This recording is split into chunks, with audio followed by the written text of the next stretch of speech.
어제는 무한국제공항에서 제주항공 여객기 참사 179명 희생자 합동 추모식이 있었습니다. 우크라이나와 러시아의 전쟁이 계속되고 있고요. LA 화재는 점점 더 피해가 확산되어 갑니다. 현직 대통령이 현장 사일에 처음으로 구속됐습니다. 정말 어려운 시기에 우리가 살아가고 있습니다. 한마디로 정체적인 난국입니다. 개인적으로도 살아가기 힘겨운 이때에 정치도 불안하고 경제도 불황입니다. 일일이 열거하기 힘들 정도로 많은 문제들이 우리의 마음을 짓누르고 있습니다. 그런데 한편 생각해 보면 요즘에만 그런 현상이 일어난 것은 아닙니다. 여러분, 세상은 항상 그랬고요. 앞으로도 어떤 일이 일어날지 알지 못한 채 우리는 미래를 맞이하게 될 것입니다. 그러므로 요즘의 상황만 보고 어떻게 한번 넘겨보자는 식의 근시안적인 해결책을 찾으면 곤란합니다. 그것은 미봉책입니다. 그 근본적인 해결책을 우리는 찾아내야 할 줄 믿습니다. 그럴 때 당면한 문제도 해결하고 앞으로 우리 앞에 닥칠 어떤 어려움도 우리는 극복해낼 수 있으리라 믿습니다. 그러면 그 해결책이 무엇일까? 오늘 본문에 나와 있습니다. 아무쪼록 오늘 이 본문 말씀을 붙들고 당면한 문제뿐만 아니라 앞으로 어떤 일이 닥쳐도 항상 주님과 함께 동행하면서 승리의 삶을 살아가시기를 주의 이름으로 축원드립니다. 여러분의 삶에, 여러분의 인생에 불황과 호황과 상관없이 끊임없이 하늘로부터 은혜의 결실이 맺어지는 역사가 나타나시기를 주의 이름으로 축원드립니다. 오늘 본문의 주인공 예레미야는 BC 600년 전후에 활동했던 선지자였습니다. 그 예레미야 선지자는 눈물의 선지자라는 이 별명대로 그는 조국 이스라엘의 현실을 바라보면서 눈물로 기도하며 말씀을 전하게 됩니다. 하나님을 떠난 유대 백성은 점점 더 어려운 난국으로 빠져들어가고 있었습니다. 신흥 강대국 바벨론이 호시탐탐 침략의 기회를 엿보고 있었던 것입니다. 그런 위기 앞에 그들은 하나님께로 돌아가면 좋을 텐데 그렇지 않았다는 사실입니다. 이스라엘은 애굽 등 주변 강대국의 힘을 빌려서 바벨론을 견제해 보려고 애를 썼습니다. 그러나 그것은 어리석은 짓이었습니다. 결국 이스라엘은 수차례 바벨론의 침략을 받게 되고 멸망하게 됩니다. 더욱이 많은 백성들이 바벨론의 포로로 끌려가는 수모를 겪게 됩니다. 예레미야는 그들의 어리석음을 지적하며 정말로 인생의 불황을 극복한 방법을 그들에게 끊임없이 제시했고요. 예레미야 선지자는 인생의 어려움이 올 때는 반드시 과연 무엇이 우리에게 가장 필요한 것인가 그것을 붙잡으라고 외쳤지만 이스라엘 백성들은 전혀 이 예레미야 외침을 귀담아 듣지 않고 거부함으로 결국 이스라엘 남유다는 망하게 되었습니다. 사랑하는 여러분, 우리에게 개인적으로 사회적으로 국가적으로 닥쳐오는 위기 앞에서 우리는 오히려 하나님을 의지하고 우리의 피난처로 삼을 때 거기에 희망이 있고 소망이 있는 줄 믿습니다. 그렇지 않고 인생의 불황 중에 인생의 위기, 고난, 고통 속에 하나님을 떠나면 나타나는 현상이 있습니다. 우리가 신앙생활을 잘하고 잘 살아가다가 힘들고 어려울 때 위기 가운데 인생의 불황이 찾아왔을 때 하나님을 떠나게 되면 나타나는 현상 가운데 하나가 우상 숭배입니다. 오늘 1절 말씀이면 1절 말씀 함께 봉독합니다. 1절 말씀 다 같이 시작. 유다의 죄는 금강석 철필로 기록되되 그들의 마음판과 그들의 제단 뿔에 새겨졌거늘. 이는 유다의 죄가 얼마나 컸으면 금강석 끝 철필로 기록되되 유다의 마음판과 그들의 제단 뿔에 새겨졌다고 말씀합니다. 이는 도저히 용서받을 수 없는 죄악을 의미합니다. 여러분, 그 죄악이 무엇이냐면 그 죄악은 우상숭배였습니다. 2절 말씀이면 2절 말씀 함께 봉독합니다. 2절 말씀 다 같이 시작. 그들의 자녀가 높은 언덕 위 푸른 나무 곁에 있는 그 제단들과 아세라들을 생각하도다. 여러분 보십시오. 이들은 얼마나 우상을 열심히 섬겼는가 하면 자녀들에게까지 우상을 섬기도록 했어요. 그러나 그 우상의 결과 어떤 하나님의 심판이 임하게 되면 3절 4절입니다. 3절 4절 함께 봉독합니다. 다 같이 시작. 들에 있는 나의 산아, 내 온 영토의 죄로 말미암아 내가 네 재산과 내 모든 보물과 산당들로 노략을 당하게 하리니 내가 내게 준 내 기업에서 내 손을 뗄 것이며 또 내가 너로 하여금 너의 알지 못하는 땅에서 내 원수를 섬기게 하리니 이는 너희가 내 노를 맹렬하게 하여 영원히 타는 불을 일으켰음이라. 아멘. 여러분 4절 보면 이는 너희가 내 노를 맹렬하게 하여 영원히 타는 불을 일으켰다고 그랬습니다. 결국 하나님께서 그의 인생에 손을 떼시겠다는 거예요. 그들이 하나님께 위기 때, 인생의 불황 때 하나님께 돌아오지 아니하고 세상에 인간에 의해서 만들어진 어떤 형상, 어떤 신들 앞에 산당을 짓고 그 산당을 찾아다니고 그 우상들을 찾아다니는 그들의 모습을 보면서 하나님께서 내린 저주는 손을 떼겠다는 거예요. 여러분, 저와 여러분의 인생의 삶에 하나님께서 손을 뗐다고 한번 생각해 보십시오. 오늘 저와 여러분의 삶의 인생에 하나님이 계시지 아니하고 하나님의 도움 없이 이 땅에서 살아간다고 한번 생각해 보십시오. 여러분, 그 자체가 하나님의 심판이라는 거예요. 그래서 여러분, 우상 숭배는 지을 수 없는 큰 죄입니다. 그런데 온갖 주술과 무당으로 미신공화국을 만든 자들을 옹호하고 저들을 지키려는 모습을 볼 때 정말 두렵습니다. 미신공화국의 을 세워가는 이 상황에서 이 나라가 지금 얼마나 큰 위기 어려움 속에 있는지, 여러분, 하나님의 제일 싫어한 게 우상 숭배예요. 주술이에요. 미신이에요. 무속이에요. 그런데 그들을 두둔하고 그들을 옹호하는 자리에서 주여를 외치고 찬송가를 부르는 그들의 모습을 볼 때에 우리 하나님께서 그들의 모습을 보면서 어떤 판단을 하고 계실까? 정말 여러분 두렵습니다. 두 번째로, 인생의 불황에 하나님을 떠나면 사람을 의지하게 돼 있어요. 누구를 의지한다? 사람을 의지해요. 누구를 떠나면요? 하나님을 떠나면. 인생의 위기, 고난, 고통 속에 우리가 하나님을 떠나게 되면 결국 사람을 의지하게 된다는 거예요. 그래서 여러분, 인생의 위기에 하나님을 떠나면 사람을 의지하게 되고 그 결과 어떻게 되는지 정확하게 우리에게 말씀하셔요. 5절 말씀입니다. 5절 말씀 함께 봉독합니다. 다 같이 시작. 여호와께서 이와 같이 말씀하시니라. 무릇 사람을 믿으며 육신으로 그의 힘을 삼고 마음이 여호와에게서 떠난 그 사람은 저주를 받을 것이라. 아멘. 여호와께서 이와 같이 말씀하시니라. 무릇 사람을 믿으며 육신으로 그의 힘을 삼고 마음이 여호와에게서 떠난 그 사람은 뭘 받을 것이다? 저주를 받을 것이다. 여러분, 사람을 믿고 육신으로 그 힘을 삼는다는 것은 사람을 신앙의 대상으로 삼는다는 거예요. 인간을 추앙한다는 거예요. 사람을 교주로 삼고 신으로 삼고 추앙한다는 거예요. 사람을 신앙의 대상으로 삼는다는 이것은 바로 그 마음이 여호와에게서 떠나 여호와 하나님을 신앙의 대상으로 삼지 않게 된다는 거예요.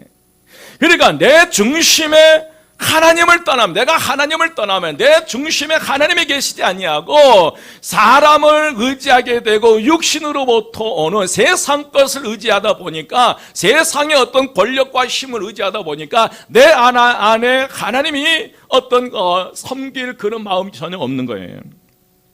그러므로 결국 마음의 여호와에게서 떠남으로 저주를 받게 된다는 거예요. 이 저주받은 사람에 대하여 6절 말씀에 대단히 큰 무서운 비유를 우리에게 말씀하셔요. 6절 말씀 함께 봉독합니다. 6절 다 같이 시작. 그는 사막의 떨기나무 같아서 좋은 일이 오는 것을 보지 못하고 광야 간조한 곳, 건건한 땅, 사람이 살지 않는 땅에 살리라. 아멘. 그는 사막의 떨기나무 같아서 좋은 일이 오는 것을 보지 못하고 광야 간조한 곳 건건한 땅 사람이 거하지 않는 땅에 거하리라고 기록되어 있습니다. 죄송합니다. 여러분, 저주받는 자는 사막에 거하는 떨기나무 같다고 말씀하셨어요. 떨기나무가 사는 곳은 사막입니다. 여러분, 사막이란 비가 오지 않고 물이 없어서 모래가 된 지역으로 생명체가 거할 수 없는 땅이고 씨앗을 파종해도 소용이 없는, 그야말로 사람이 살 수 없는 버려진 불모지입니다. 여러분, 사막이기 때문에 물이 없는 것이 아니라 물이 없어서 사막이 된 것인 만큼 생명체가 자라고 별반 쓸모없는 떨기나무만 자생하여 찾는 이가 없는 완전히 버려진 땅이라는 거예요. 여러분, 기억하십시오. 사막의 떨기나무라는 것은 여러분 사막이기 때문에 가 아니라 그 물이 없기 때문에 그것이 어떤 것으로 변해버린다는 거예요. 사막으로요. 저와 여러분의 인생에 사막이기 때문에 떨기 같은 인생의 삶을 살아가는 것이 아니라 물이 없기 때문에 사막으로 변해버리는 것처럼 우리가 하나님을 떠나게 되면 물 없는 사막의 떨기나무 같이 인생이 변해버린다는 거예요. 정말 우리가 두려운 마음으로 가져야 될 줄 믿습니다.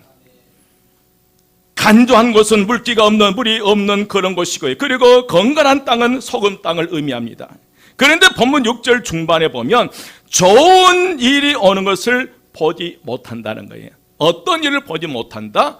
좋은 일을 보지 못한다는 거예요. 여러분, 이 떨기나무 인생의 슬픈 미래를 말하고 있습니다. 현세에도 소망이 없고 내세에도 좋은 것이 오는 것을 볼 수 없다는 말입니다. 얼마나 슬픈 미래예요. 여러분, 하나님을 떠난 삶 자체가 뿌리 뽑힌 나무와 같고 어항 떠난 금붕어와 같은 저주 가운데 있다는 의미.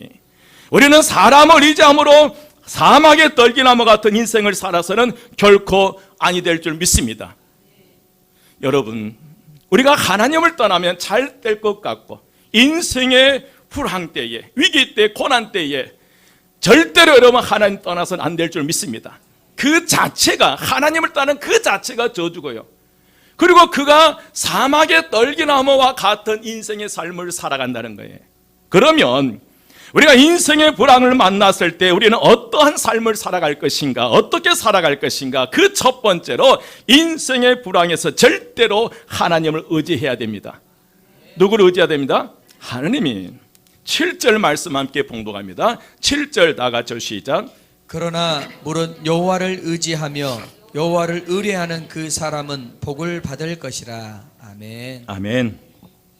무릇 여호와를 의지하며 여호와를 의뢰하는 그 사람은 뭘 받을 것이다? 복을 받을 것이다. 여호와를 의지하는 자에게는 복을 주신다고 말씀하셔요. 그러면 어떤 복을 주신다고 약속하시는 8절 말씀이 8절 함께 봉독합니다. 다 같이 시작. 그는 물가에 심어진 나무가 그 뿌리를 강변에 뻗치고 더위가 올지라도 두려워하지 아니하며 그 잎이 청청하며 가무는 해에도 걱정이 없고 결실이 그치지 아니함 같으리라. 아멘. 여러분, 여호와를 의지하는 삶을 살아갈 때 주신 축복이에요. 그는 물가에 심기온 나무가 그 뿌리를 강변에 뻗치고 더위가 올지라도 두려워 아니하며 그 잎이 청청하며 가무는 해에도 걱정이 없고 결실이 그치지 아니함 같으니라. 여러분, 복 있는 사람도 원래는 사막의 떨기나무 같은 존재였다는 거예요. 처음부터 축복받은 인생이 아니라 우리도 마찬가지 사막의 떨기나무 같은 인생의 삶을 살았던 저와 여러분이 사막에서 떨기나무처럼 태어나 그렇게 떨기나무처럼 자라고 있는 중이었어요. 그런데 어느 날 하나님의 은혜를 우리에게 베풀어 주시고 그를 뽑아서 물가로 옮겨 놓으신 줄 믿습니다. 그러므로 복 있는 사람은 물가에 심기운 나무와 같다는 거예요. 다시 말씀드리면 물가로 우리를 이식시켜 주신다는 거예요. 예수 믿고 하나님께 복받는 인생은 하나님의 물가로 옮겨 놓으신 인생이 된 줄 믿습니다. 저와 여러분이 사막의 떨기나무 같은 인생이었지만 그러나 예수 그리스도 주님으로 고백하고 하나님 우리 아버지가 되어주실 때에 송두리째 우리를 뽑아서 물가에 심겨 놓으신 줄 믿습니다.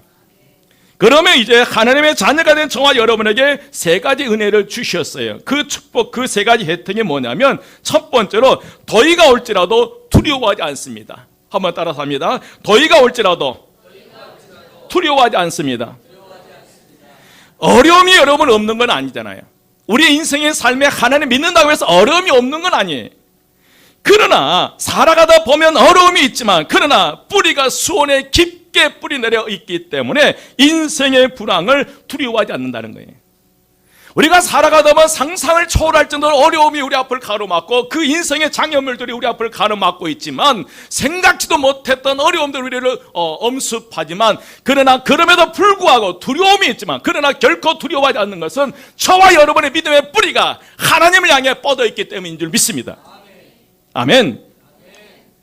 인생의 불황을 두려워하지 않는다는 거예요. 이스라엘과 같이 중동의 사막지대에 사는 사람들은 비가 잘 오지 않아서 고생을 많이 해요. 불볕 더위가 계속될 때 큰 걱정을 할 수밖에 없습니다. 그러나 물가에 심겨온 나무는 불볕 더위를 두려워할 필요가 없습니다. 뿌리가 물에 닿아 있기 때문입니다. 여러분, 그렇습니다. 우리의 뿌리를 어디에 두는가에 따라서 불볕 더위와 같은 환난을 우리가 두려워하며 살아갈 수 있고, 전혀 두려워하지 않고 살아갈 수 있다는 사실입니다. 나무 뿌리는 수온에 가 있어야만 하는 줄 믿습니다. 마찬가지로 우리는 우리 존재의 근원을, 우리를 만드신 창조주 하나님께 두어야 될 줄 믿습니다. 그리할 때 어떤 인생의 위기와 시련에도 우리는 두려움 없이 살아갈 수 있다는 사실입니다. 어려움이 없는 건 없어요. 아니에요, 여러분. 우리가 하나님 믿는다고 해서 만사형통이 아니에요. 늘상 살아가다 보면 상상을 초월할 줄 한 번도 경험하지 못한 그런 어려움들이 우리 앞에 있다는 거예요. 그러나 늘 기억하십시오. 저와 여러분의 믿음의 뿌리는 어디를 향해 있다는 거예요? 하나님을 향해 있다는 거예요. 믿으시면 아멘. 그 믿음으로 승리하시기를 주의 이름으로 축원드립니다. 두 번째로 그 입이 정정하게 됩니다. 정정하다는 말은 푸르고 또 푸르서 싱싱하다는 말이에요. 앙상하고 메마른 떨기 나무와 얼마나 좋은 대조가 됩니까? 여러분, 뿌리를 강변에 내린 나무는 사시사철 푸릅니다. 그 안에 생명이 있고 그 안에 기쁨이 있기 때문에 그리한 줄 믿습니다. 옆에 분에게 말씀해 드리셔야 돼요. 당신 안에 생명이 있고 기쁨이 있습니다. 한 번 더 싱싱합니다. 아멘. 여러분, 오늘 여러분, 저와 여러분이 그리스도인으로서 푸르게 살기를 원하신다면 뿌리를 생명의 근원이 되시는 하나님께 분명히 내리셔야 될 줄 믿습니다. 그리하면 하나님 주시는 생명이 여러분 속에 들어가 싱싱하게 될 줄 믿습니다. 만일 저와 여러분이 앙상하고 메마른 모습으로 살아간다면 혹시 뿌리를 어디에 내렸는지 살피셔야 된다는 거예요. 혹시 강변의 수온이 아닌 돌짝밭에 뿌리를 내리고 있지 않습니까? 하나님이 아닌 사람과 육신에 의존하고 있지는 않습니까? 여러분의 뿌리를 하나님께 내릴 때에 우리는 청청한 믿음의 삶을 살아갈 수 있으리라 믿습니다. 세 번째로 가무는 해에도 걱정이 없이 풍성한 열매를 맺게 됩니다. 여러분, 가무는 해에 나무는 열매를 그치게 됩니다. 그래서 과수원 주인들은 가뭄을 두려워합니다. 그러나 뿌리를 강변에 뻗친 나무는 걱정할 필요가 없다는 사실입니다. 영양분을 공급해주는 수온의 뿌리를 내리고 있기 때문입니다. 여러분, 그렇습니다. 오늘 저와 여러분들이 그치지 않고 열매를 맺기 원하십니까? 뿌리를 하나님의 말씀에 내리시기를 주의 이름으로 축원드립니다. 그리하면 가뭄이 찾아와도 걱정이 없을 것입니다. 그래서 우리는 결실할 수 있습니다. 그러나 여러분들이 혹시 열매를 하나도 맺지 못하고 침체에 빠져 계신다면 그 이유가 무엇인지 살펴보십시오. 하나님께 뿌리를 내리지 않고 세상의 육신에 의지하기 때문에 그런 건 아닌지, 여러분이 하나님의 말씀을 신뢰할 때 계속해서 열매를 맺을 수 있으리라 믿습니다. 여러분의 지금 믿음의 뿌리가 어디를 향해 있습니까? 그 믿음의 뿌리가 하나님을 향해 뻗어나가시기를 주의 이름으로 축원드립니다. 그러면 인생의 불황에서도 걱정 없이 살기 위해서 우리가 어떤 삶을 살아갈 것인가? 그 첫 번째로 하나님을 찬양하는 삶을 살아가야 됩니다. 어떤 삶? 하나님을 찬양하는 삶이. 예레미야는 환난 가운데 하나님을 찬양했어요. 모든 이스라엘, 유다, 남유다 백성들은 바벨론의 침략의 위기 가운데 두려우니까 산당으로 가서 그들의 우상을 섬기고 더 나은 강대국을 애굽을 기웃거리고 아수르를 기웃거리고 있을 때, 그런데 예레미야는 하나님을 바라보면서 하나님을 찬양했다는 거예요. 민족의 멸망의 위기 가운데, 환난과 고난 가운데 그는 이쪽 저쪽 사람을 찾아다니며 기웃거리는 것이 아니라 가장 먼저 하나님 앞에 나가 하나님을 찬양했어요. 여러분 12절 13절입니다. 12절 13절 함께 봉독합니다. 다 같이 시작. 영화로우신 보좌여, 시작부터 높이 계시며 우리의 성소이시며 이스라엘의 소망이신 여호와여, 무릇 주를 버리는 자는 다 수치를 당할 것이라. 무릇 여호와를 떠나는 자는 흙의 기록이 되오리니 이는 생수의 근원이신 여호와를 버림이니이다. 아멘. 영원하신 보좌여, 시작부터 높이 계시며 우리의 성소이시며 이스라엘의 소망이신 여호와여, 무릇 주를 버리는 자는 다 수치를 당할 것이라. 무릇 여호와를 떠나는 자는 어디에 기록되리니? 흙에, 여러분 흙에 기록되었다는 것은 금방 지워진다는 거예요. 아무리 많은 좋은 것들을 흙에 기록해봐야 바람 한번 불고 먼지가 지나가면 다 덮여져 없어질 것들이. 그런데 더 나아가서 생수의 근원이신 누구를 버린다는 거예요? 여호와 하나님을 버린다는 거예요. 여러분, 예레미야는 하나님은 영원하신 보좌시며 시작부터 높이 계신 우리의 성소요 이스라엘의 소망이라고 고백한 거예요. 위기 가운데, 인생의 불안 가운데, 전혀 변화가 없는 그런 상황 속에서 예레미야는 세상을 보고 두려움에 대해 문제를 바라보면서 두려워하면서 우상 앞에 기웃거리는 것이 아니라 그는 눈을 들어서 하나님을 바라보는 거예요. 어디에 계신 하나님이요? 영화로우신 보좌여, 시작부터 높이 계시고 우리의 누구이시며?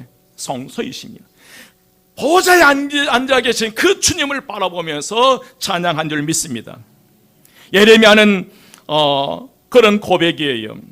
위기의 순간에 예레미야의 찬양은 이스라엘의 하나님께 사랑받는 백성임을 확신하는 찬양이고, 하나님을 모시고 그와 친밀한 교제를 나누는 자만이 들을 수 있는 고백이라는 거예요. 인생의 위기가 찾아왔을 때, 인생의 불황이 찾아왔을 때 그 순간 어느 날 갑자기 믿음이 생기는 것이 아니에요. 여러분, 신앙은 언제가 중요하다? 지금이에요. 여러분, 지금 하나님과의 온전한 관계를 맺어가시기를 주의 이름으로 축원드립니다. 인생의 위기, 불황이 찾아왔을 때 그때는 늦는다는 거예요. 인생의 위기가 어느 날 갑자기 내 몸에 질병이 찾아올 수 있고요, 어느 날 갑자기 자녀들에게 큰 어려움이 찾아올 때가 있고요, 생각지도 못하던 내 직장에 어려움이 찾아올 수, 내 사업에 어려움이 찾아올 수 있다는 거예요. 근데 그때는 늦을 수 있다는 것. 그때도 하나님 앞에 나오면 늦지는 않는데, 중요한 것은 신앙은 평상시 지금이에요. 지금 기도하고 지금 열심히 하나님과의 온전한 관계 속에 살아갈 때, 인생의 위기가 왔을 때 가장 먼저 예레미야처럼 하나님 앞에 나가 하나님을 찬양하는 믿음의 삶을 살아갈 수 있으리라 믿습니다. 여러분, 우리가 부르는 찬송 찬양에는 신앙 고백과 삶의 간증이 녹아 있어요. 위기의 순간에 찬양은 감옥문을 열게 하며 착고가 풀리는 역사가 일어난 줄 믿습니다. 여러분, 저와 여러분의 인생의 찬송을 잃어버렸다면 2025년도에 매일 한 곡씩 찬양하십시다.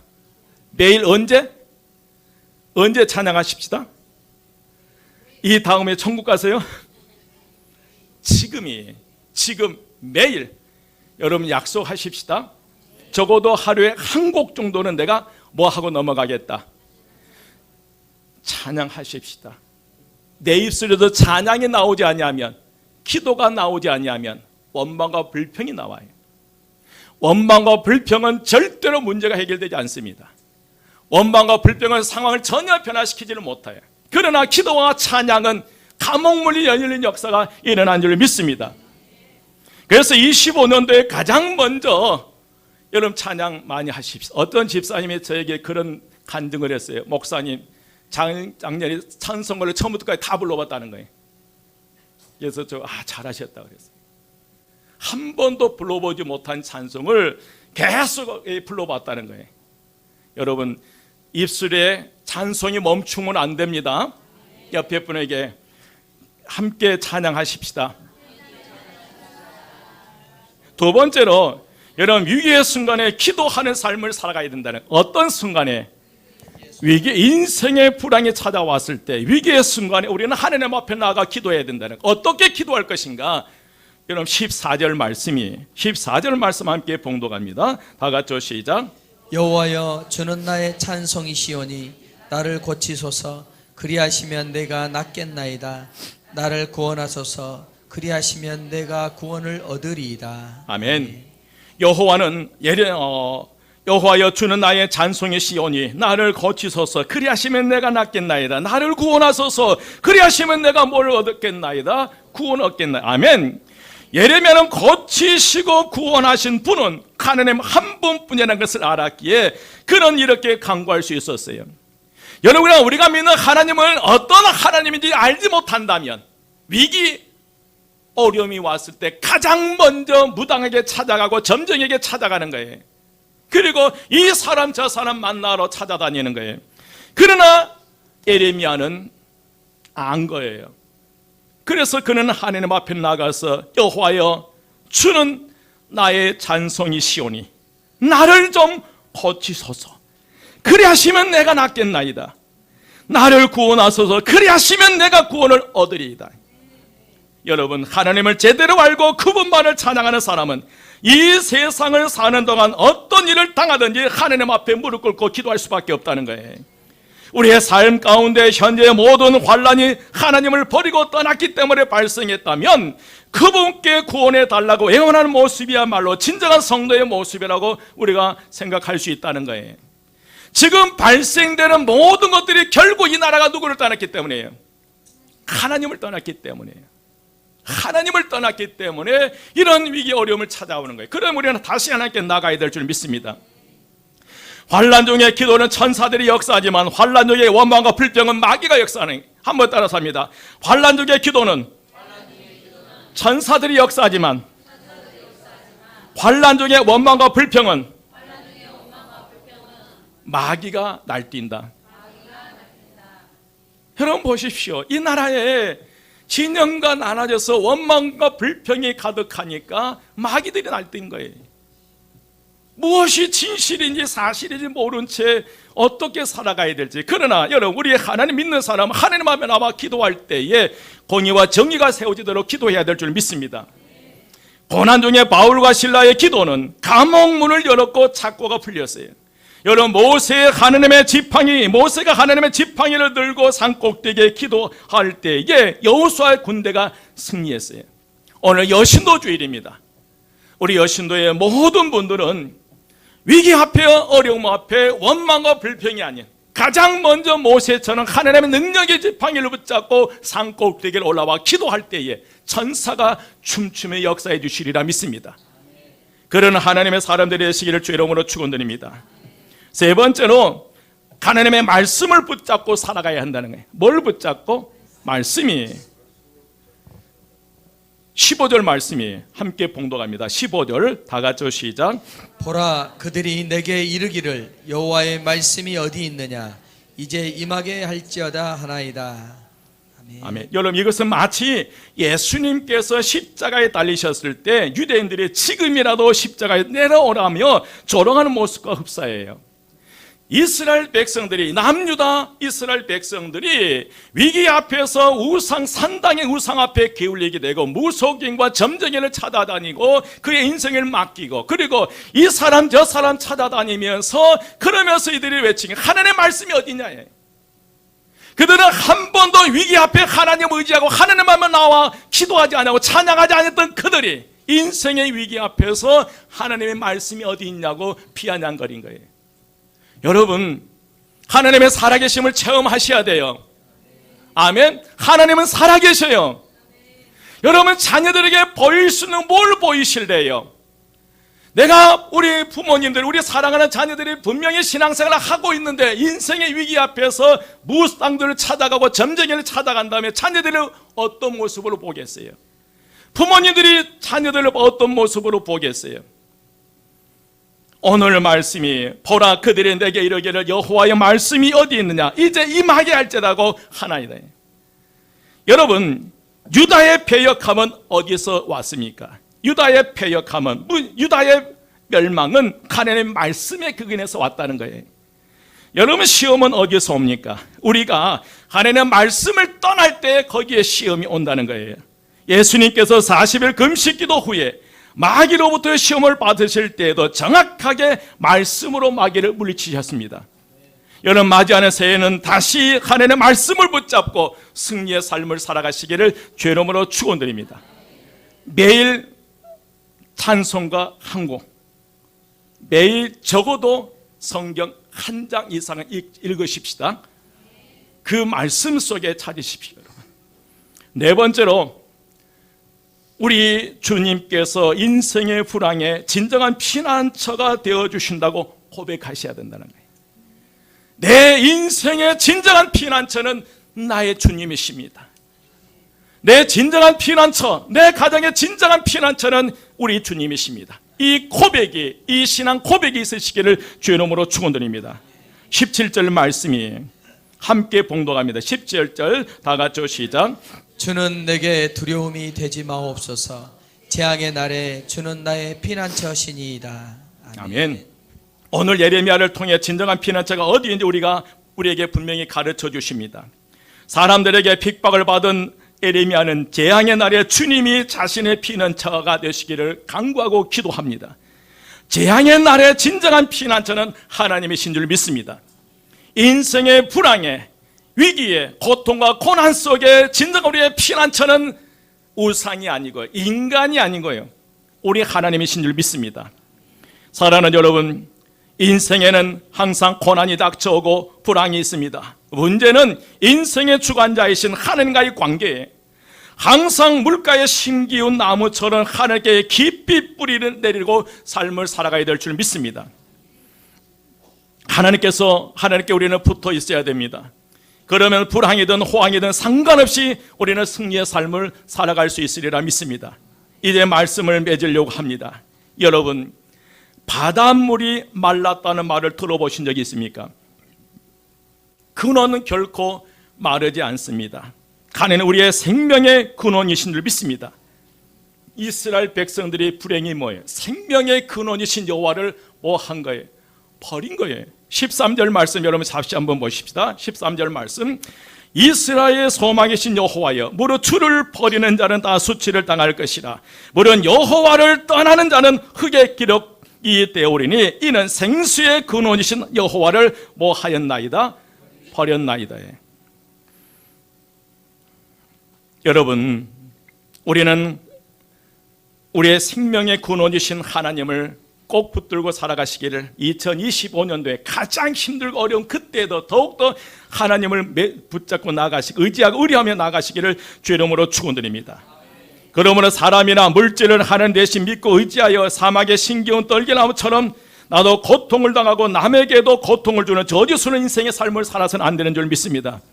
우리는 복의 근원이 되시는 하나님과 하나님의 말씀의 강가에 심겨진 나무가 되어 불경기와 상관없이 푸른 나무가 되어 시절을 쫓아 열매를 맺는 믿음의 삶을 살아가시기를 주의 이름으로 축원드립니다.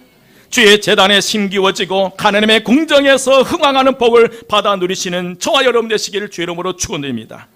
부디 바라옵기는 2025년도에는 우리 교회 여신도회와 우리 모든 한마음교회 성도들에게 가물고 메마른 인생의 삶을 살아간다 할지라도 하늘보다로부터 흐르는 생명의 강가에 뿌리를 받고 생활함으로 말미암아 영원히 줄이지 않는 믿음의 삶을 살아가시기를 주의 이름으로 축원드립니다. 여러분의 인생의 2025년도에는 하늘문이 열리고 그 열문을 통해서 끊임없이 생수의 강이 여러분의 심령 속에, 여러분의 가정에, 여러분의 사업장에, 여러분의 인생에 흘러내리시기를 주의 이름으로 축원드립니다.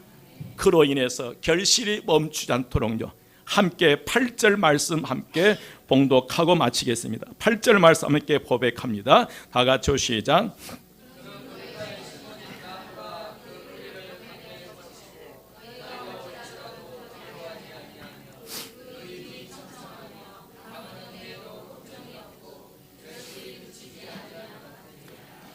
아멘.